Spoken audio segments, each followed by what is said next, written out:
WWE releasing R-Truth and Carlito is just heartbreaking. I mean, R-Truth is a national treasure. R-Truth has me blocked on Twitter, and it's all my fault. That's how much we love R-Truth. I made a video listing the reasons why I took a break from wrestling. My dumbass thought it's only up from here, as WWE were laughing in my face. This Houdini got you fooled too. R-Truth getting released, Carlito getting released, bad WrestleMania news, terrible SmackDown news, ridiculous sponsor placements. Hey, maybe I'm doing it all wrong. Just lots of negativity, man. I'm sorry, but I made a promise to myself. This is going to be a new era on the Great One's channel. The Great One 2.0 or the Great One nude. The Great One naked. No BS, straight to the point opinions, 2 sets of balls. If I'ma need to show one, I will. You know, people, WWE kinda sucks right now. Why don't we just try to make something good out of it? Welcome back to Greatness of Wrestling. So, smash, subscribe, all that stuff.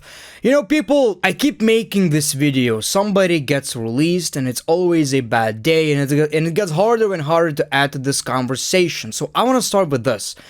R-Truth getting released is actually very, very different because, first of all, he was in the main event like literally weeks ago. He was in the final moments of one of the biggest matches WWE could deal with John Cena. He was wrestling John Cena. He had one of the top selling shirts. And even without all of that BS, he was beloved by every single wrestling fan. He was beloved by every single wrestler backstage. Look at all of these tweets showing his... You know, people, imagine losing somebody on your roster that, you know, makes your day. I imagine a lot of these wrestlers probably had a great time interacting with R-Truth. I feel like this is the first time ever I've seen such a crazy reaction, in a good way, positive way, obviously, from actual WWE superstars.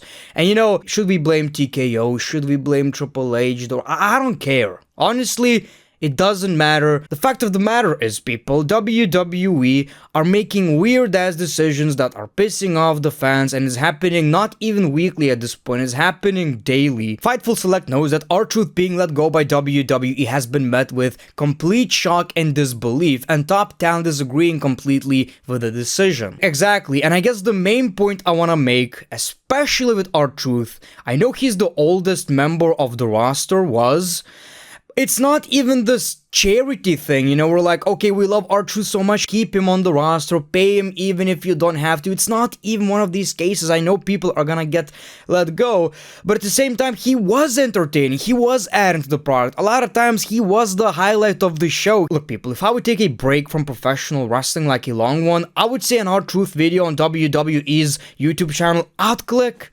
I know it would entertain me more than 50% of what's happening in the WWE. I know it's all business, I understand. Let me explain how I feel. Imagine watching a show, TV show, great TV show, and one of the most beloved characters gets killed off, like he's no longer part of the show. Obviously, as a fan, as a viewer, you can question that decision. According to Pro Wrestling Insider, Truth himself was caught off guard when WWE called him to inform his contract would not be renewed. I would be shocked too, man. Like, I'm killing it right now. You're putting me in the main event, and I keep proving that I can make everything work, anything work. I can make an imaginary person go over. And it's not just this one thing, you know. Every single week now, it seems like WWE make a set of terrible ass decisions, and it pushes me away as a fan. Now, obviously, I shouldn't stop watching, it's my job. I'll keep talking about it, but it's so much more fun to actually make videos about good wrestling and good decisions and great surprises. Meltzer also says it was Triple H's call. I guess it kinda has to be, right? But what's also interesting is that when you actually think about it, this was the perfect send-off. John Cena, R-Truth. This was R-Truth's gimmick. He's a fan of John Cena, delusionally thinking he grew up watching John Cena. The problem is nobody wanted this to end. It didn't have to end. You know, as a wrestling fan, as a WWE viewer, it felt comforting knowing that R-Truth is on the roster and he might, you know, pop on television once in a while. Now, what's gonna happen with R-Truth personally? I feel like he can get a job anywhere, like literally. And this might be a bad take, I don't know. I don't really watch AEW, I might. I might start watching, man. I've heard some good things, man. I've heard some good things about AEW. What I'm trying to tell you is that AEW, I don't believe, have a character like R-Truth. I feel like he would be really appreciated in AEW. I really think so. You know, it's all about that variety, and, you know, last time I've checked, AEW doesn't really have that. He's also a guy who could make shitloads of money in the indies, you know, for an appearance. You know, he's funny. Sorry if I sound angry or something, it's just kind of weird, you know, I made a video talking about how WWE doesn't feel the same, but right now I'm so ready to watch. I'm so ready to watch WWE. It's only up from there. And they keep doing dumb shit. Carlito also got released. My contract is up in 2 weeks. It will not be renewed. On top of that, WWE is demanding I pay back the money they paid me for apparently stealing money from the company. I've had my lawyers look into it, and after reviewing my footage on Netflix for the past months, they suggested I pay them back the money. All jokes aside, gracias WWE and especially the WWE universe. So yeah, he's making jokes. He's gonna be good, I feel like. But I also appreciated Carlito on my WWE television. He was kinda like R-Truth in a way. I thought his segments were always hilarious. I can't even judge whether he was still good in the ring because we barely saw him wrestle. Maybe that's why he got released. WWE didn't trust him anymore when it comes to in-ring. I don't know. Doesn't matter. As a fan, it does suck seeing him,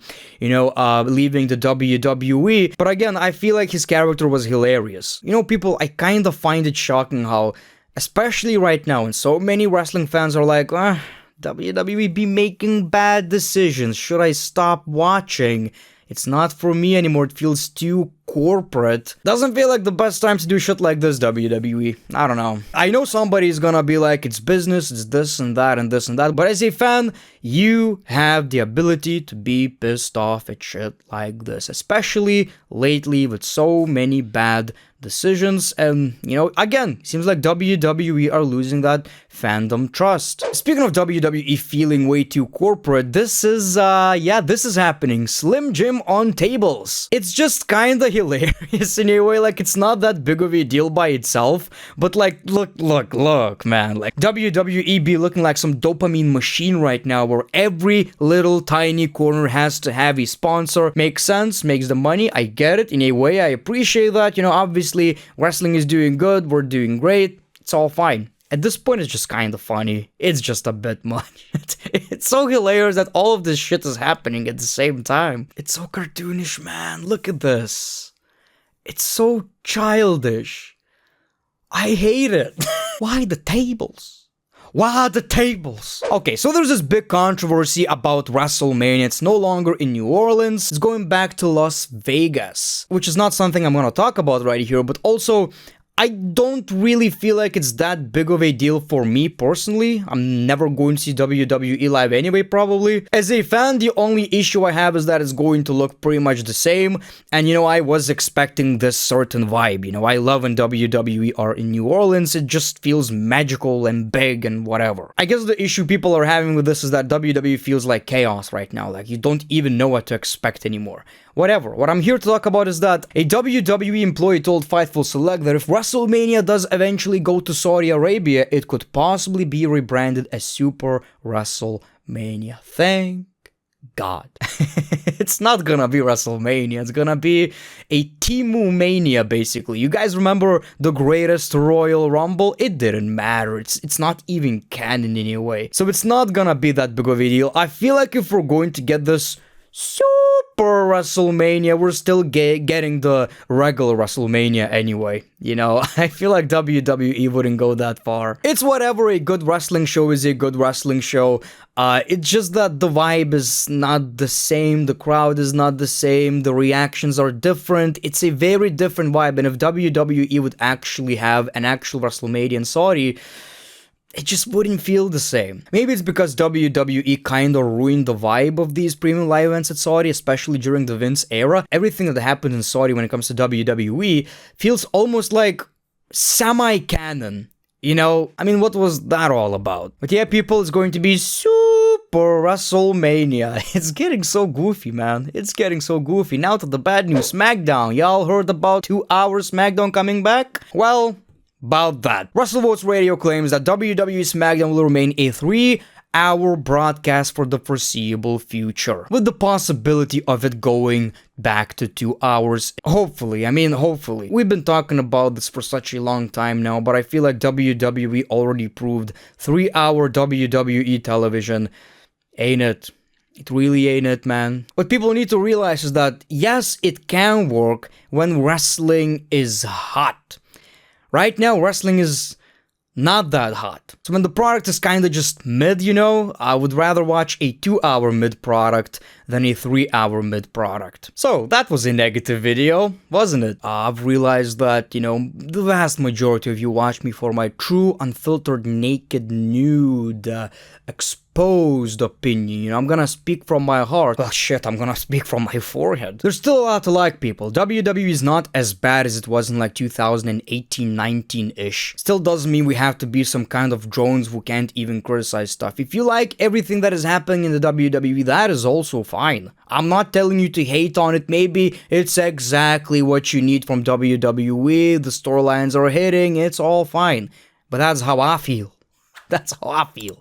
Thank you for watching, people. Appreciate your time. The Great One. Peace, love, and hugs. It's been a pleasure.